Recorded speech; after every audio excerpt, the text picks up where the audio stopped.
안녕하세요. 그리스학 831 학원의 원장 남덕우입니다. 자, 오늘 선생님이 준비한 단대국어 1학년 내신 분석 시작하도록 하겠습니다. 22년도 1학기 중간고사였고요. 어쨌든 고등학교 1학년 친구들 처음으로 보는 중간고사였고, 고등학교의 내신이 이렇게 만만치가 않구나라는 거를 처음으로 느껴본 시험이었을 것 같습니다. 자, 이번 분석을 통해서 여러분들이 내신 준비하는 과정에 뭐가 부족했고 앞으로 또 어떤 것을 공부하면 좋을지에 대해서 잘 고민하는 시간이 되었으면 좋겠습니다. 그러면은 바로 시작해 보겠습니다. 일단 단원별 분석표부터 볼게요. 다항식부터 해서 2차 방정식, 2차 함수까지 출제가 되었고요. 중간에 복소수 파트만 조금 약하게 출제가 되었고, 나머지에 대한 비중 중에서 다항식이 조금 높았네요. 자, 요것만 하나 기억해 주시면 좋을 것 같고요. 이 학교에서 올림포스 고난도 문항이 이제 부교재로 쓰인다라고 보시면 되겠고요. 교과서는 미래엔, 그 다음에 합답형 기억, 니은, 디귿 문제는 6번에서 한 문제 정도가 출제됐다라는 거 참고만 해주시면 되겠습니다. 자, 그리고 상난이도 잠깐만 보고 갈 건데, 상난이도는 지금 여기서 한 문제, 그리고 여기서 한 문제 이렇게 있는데 가장 많이 출제됐던 다항식에서 제외됐네요. 상난이도는 많이 출제됐으니까 어려운 문제는 뒤쪽에다가 양보할게 라는 식의 밸런스를 맞추는 그런 시험 문제의 배정이었다라고 볼 수가 있겠습니다. 자, 계속해서 다음 내용 보도록 하겠습니다. 시험 문항별 상세 분석인데요. 1번부터 시작해서 22번, 단답형 6번까지 쭉 문제가 출제되어져 있는데, 아무래도 앞부분에서는 하난이도가 조금 많이 포진되어 있고, 뒤로 가면 갈수록 이제 중상이나 상난이도의 문제들이 많이 있는 거 보이시죠? 단대국어 문제들이 조금 어려운 편이기는 해요. 그래도 이제 완전 상이다 라고 할 수 있는 건 16번과 22번에서 보여지고요. 나머지들은 여러분들이 어느 정도 좀 잘 많이 봐왔을 만한 유형이기 때문에 최상이다, 상이다 라는 것들에 대해서 난이도 설정은 하지 않았습니다. 디테일한 내용은 뒤에서 짚어주도록 할 거고요. 시험 범위와 단원별 문항수 아래 있는 정보 확인해 주시면 되겠습니다. 자, 그러면 출제 경향에 대해서 분석을 한번 해볼 건데요. 주요 출제 파트는 이랬어요. 다항식, 2차 방정식과 함수에서 대부분 출제가 되었고, 복소수 단어는 상대적으로 이제 낮은 비율로 출제가 되었다라는 거를 확인을 했습니다. 복소수 단원만 낮게 출제가 되었습니다. 상난이도 문제는 출제 비율이 아까 없었던 어느 부분, 다항식을 제외한 복소수 파트와 2차 함수 방정식 요 파트에서 많이 출제가 되었다라는 거 체크할 수가 있겠습니다. 서술형 문제 한번 볼게요. 서술형 문제인데 이제 요거는 단답형 쪽이었어요. 그 서술을 한다기보단 답 하나씩만 적어서 내면 됐기 때문에 부담감이 조금 없었을 거다라고 하기엔 좀 그래. 왜냐면 문제 자체들이 어려웠으니까. 하나하나 짚어보도록 하겠습니다. 1번 같은 경우의 문제는 주어진 2차 방정식의 근과 계수와의 관계랑 그런 근을 식에다가 온전히 대입해서 나오는 단순한 근을 대입한 식의 형태를 활용해서 주어진 식들을 단순화하고 근과 계수의 관계를 통해서 식 정리를 하는 문제였다라고 보시면 되고요. 2번은 크게 딱히 얘기할 게 없는 게 ABC에서 3차를 이용한 인수분해 공식 여러분들 잘 알죠. 거기에서 A는 B, B는 C, C는 A 뭐 이거 활용해서 이제 문제를 푸는 아이였는데 크게 언급할 만한 거는 없을 것 같습니다. 3번 문제 한번 보도록 하겠습니다. 이거는 문제에서 지수랑 다항식의 곱이 이게 혼합이 돼서 출제가 된 다음에 이거를 이제 나머지 정리해서 문제를 푸는 거였는데, 결국에는 나머지 정리를 몇 번 사용하는, 그쵸, 2번 사용해서 푸는 형태의 문제였어요. 약간 식에 대한 복합성을 활용한 내용이었다, 문제였다 라고 보시면 되겠습니다. 자, 그리고 4번 문제 같은 경우에는 고등학교 1학년에서 조금 벗어나서 이제 2학년 올라가서 수원수투 가정할 때 그 그래프 위에 한 점을 문자로 잡아서 이런 문자로 잡은 아이들에 대한 변의 길이 또는 넓이를 표현하는 어떤 형식의 가장 기본적인 유형이었는데, 둘레 길이를 찾다 보면은 2차 함수가 완성되는 걸 볼 수 있고, 당연히 2차 함수니까 최대 최소를 구할 수가 있다. 이때 중요하게 생각해야 되는 건 뭐? 그렇죠, 그 범위라고 해야 되죠. 범위. 선생님이 잠깐 멈칫했어. 범위에 대해서도 꼭 신경을 써야 된다. 우리가 어떠한 한 점을 t로 잡았을 때 그 t의 범위를 잘 잡은 다음에 문제를 풀어야 되지만 이런 문제 같은 경우에는 범위를 잡지 않아도 조금 답을 도출할 수 있는 형태 i였다라는 것을 확인할 수가 있겠습니다. 자, 그리고 나서 5번으로 넘어가면 5번하고 6번 보시면서 우리가 조금 확인할 수 있는 거는 이거 모의고사 문제들 출제했다. 모의고사 29번 뭐 19년도에 그 다음에 19년도에 뭐 고1 모의고사 이런 식으로 해서 모의고사 문제들이 이제 출제가 되었다라는 걸 확인할 수가 있는데 5번 문제도 많이 봐왔던 문제들일 거예요. gx가 2차 함수임을 이제 찾는 게 포인트였고 거기에서 더 나아가 다라의 어떤 조건을 이용해 가지고 미지수 최소화하는 풀이를 좀 해줘야지만 나머지 정리해서 그 미지수 최소화하는 거 알죠?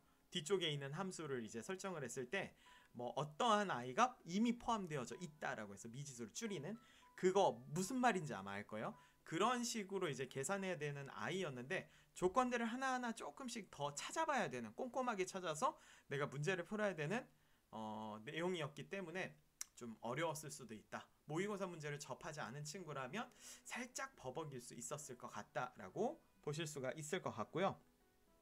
6번 같은 경우에는 단답형 문제에서 조금 어려운 형태의 문제였었어요. 2차 함수 연립을 해야 된다. 가족권에서 나와 있는 그 i로 연립을 하고 나와 다에 나와 있는 걸로 이제 풀다 보면 알파와 베타가 나오죠.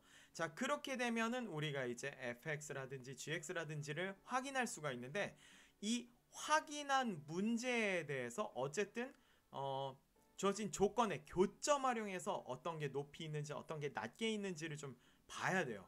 그러니까 중요한 건 그래프를 그려서 접근을 했었어야 되는 문제인데 지금 선생님이 디테일하게 이제 얘기를 한다라기보다는 어떠한 과정에 의해서 내가 2차 함수를 그려내고 나면 두 함수에 대해서 표현하는 어떤 식이 조금 뭐라 그러지? 새로운 함수로 이렇게 저렇게 이제 표현된다라는 걸 확인을 한 후 거기에서 이제 hx라는 함수가 나왔을 때 3x 플러스 k라는 1차 함수랑 잘 그림을 그려서 만난 점을 찾아야 돼요. 뭔가 내용이 복잡한 것 같아서 이따 뒤에서 디테일하게 설명을 해드릴 텐데 약간 그런 형식의 문제였어요. 준킬러에 해당하는 내용은 다 들어있다라고 생각을 해주시면 되겠습니다. 연습 안 했으면 분명히 맞추기 힘들었을 문제라고 볼 수가 있겠습니다. 자, 고득점 문제에서 방금 전에 했었던 그 내용 다시 다룰게요. 일단 16번 문제였는데 문제는 길고 좀 어려워 보이기는 했는데 결국에는 양변의 z를 곱한 후 어쨌든 허수를 분리한 그 z값을 파악하는 건데요. 그렇게 하고 나서 한 번 더 실수가 되려면 복소수의 켤레수와 그 원래 복소수가 같다라는 거를 써야 되는 정의 부분을 사용해야 되는 문제였다. 많이 어려울 것 같았지만 중간중간에 계산 능력치가 조금 높은 문제였어요. 그래도 z를 양변에 곱해서 정리하고 복소수와 그 복소수의 켤레 복소수가 같다라는 거를 놓고 문제를 풀면 조금 더 접근하기가 수월했을 법한 문제이고요. 이번에 이제 서답형 6번인데 아까 선생님이 이제 정리를 하다가 조금 이렇게 복잡하게 얘기를 했는데 결론은 그래요. fx와 gx는 박스 안에 있는 형태의 조건으로 구할 수 있어요. 이거는 어렵지 않았을 거예요. 그런데 이 그래프를 그리고 나서 조건식에 의해서 새로운 hx가 분명히 그려질 거예요. 그 i와 y는 3x 플러스 k라는 i의 교점을 확인해야 되는데 교점은 당연히 뭐가 잘 그려졌을 때 확인이 된다? 그렇죠. 그래프를 잘 그렸을 때만 해석이 된다라는 거를 명심하시기를 바랍니다. 완전 준킬러 형태의 문제였었어요. 새로운 함수를 도출하고 함수와 어떤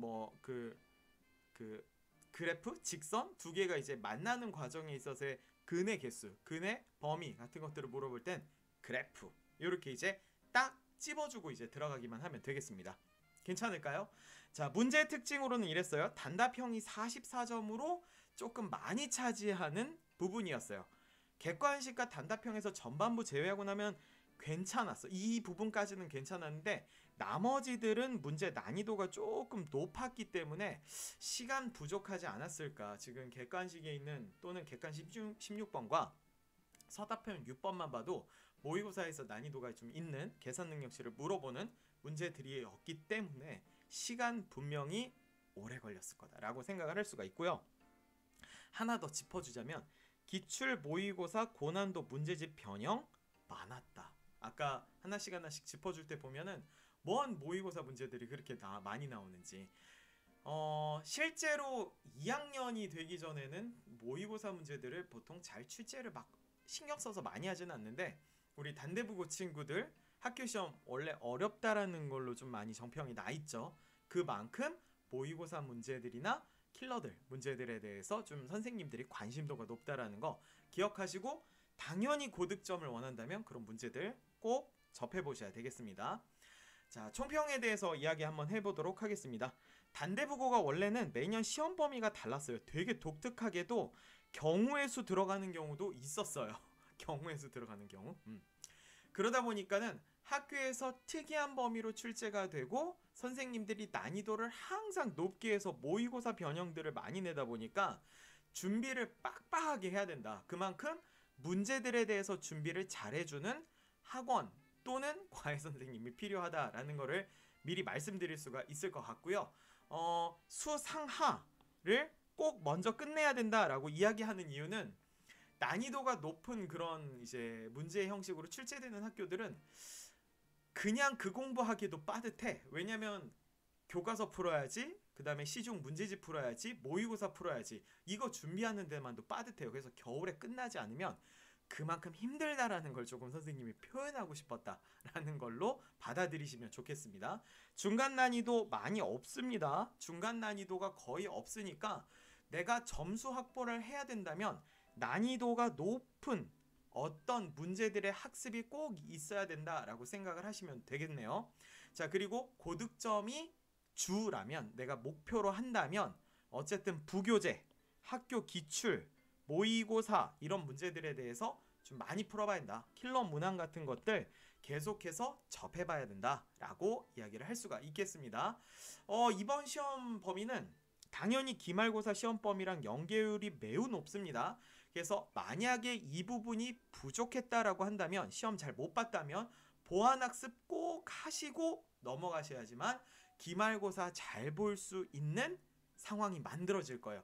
그렇지 않으면 기말고사 또한 어려워질 거다라고 이야기를 할 수가 있겠습니다. 수상 후반부 뭐가 많이 나오죠? 그렇죠. 기하 관련한 형태의 문제들이 많이 나오기 때문에 어쨌든 기말 범위에 대비를 철저히 해야 한다면 지금부터 미리미리 공부하고 수원의 앞부분 파트 꼭 잡고 가야 된다라는 내용 전달드릴 수가 있겠습니다. 자, 첫 시험이었고요. 어쨌든 남은 시험에 대해서 집중해야 되는 게 맞아요. 오늘 잘 봤든 못 봤든 이 시험에 대해서는 그냥 어느 정도 내가 나중에 분석 잘하고 기말 대비만 하겠다라는 생각으로 오늘 마무리를 해주시면 될 것 같습니다. 자, 기말고사 시험 잘 준비하시고요. 이 분석 내용 바탕으로 남은 시험도 화이팅 하시기 바랍니다. 수고들 하셨습니다.